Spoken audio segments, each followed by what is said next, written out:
चित्तौड़ के महाराणा लक्ष्मण सिंह के सबसे बड़े कुमार अरी सिंह जी शिकार के लिए निकले थे। एक जंगली सुअर के पीछे अपने साथियों के साथ घोड़ा दौड़ाए वे चले जा रहे थे। सुअर इन लोगों के भय से एक बाजरे के खेत में घुस गया। उस खेत की रक्षा एक बालिका कर रही थी।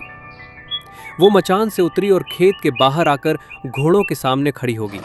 बड़ी नम्रता से उसने कहा, राजकुमार, आप लोग मेरे खेत में घोड़ों को ले जाएंगे तो मेरी खेती नष्ट हो जाएगी। आप यहाँ रुके, मैं सुअर को मारकर ला देती हूँ। राजकुमार को लगा कि ये लड़की खाली हाथ भला सुअर को कैसे मार सकेगी। वे कुतूहलवश खड़े हो गए, पर उन्हें ये देखकर बड़ा आश्चर्य हुआ कि उस लड़की ने बाजरे के एक पेड़ को उखाड़कर तेज किया और खेत में निर्भय घुस गई।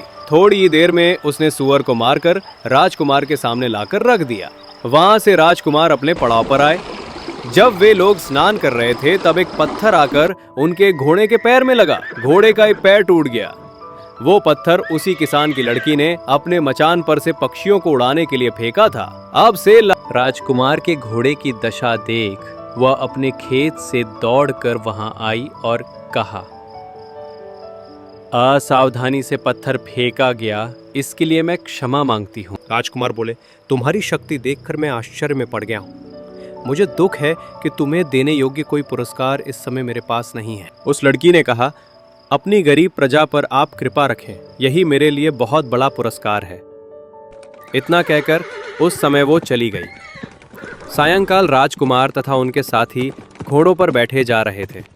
तब उन्होंने देखा कि वही लड़की सिर पर दूध की मटकी रखे दोनों हाथों से 2 भैंसों की रस्सियां पकड़े जा रही है। राजकुमार के एक साथी ने विनोद करने के लिए धक्का देकर उसकी मटकी गिरा देनी चाहिए, पर जैसे ही उसने घोड़ा बढ़ाया उस लड़की ने उसका इरादा समझ लिया। उसने अपने हाथ में पकड़ी भैंस की रस्सी को इस प्रकार फेंका कि उस रस्सी में उस सवार के घोड़े का पैर उलझ गया।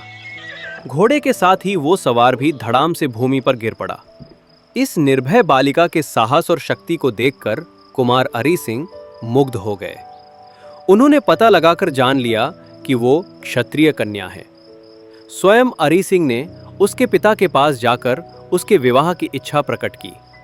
इस प्रकार अपने पराक्रम के प्रभाव से वो बालिका एक दिन चित्तौड़ की महारानी हुई।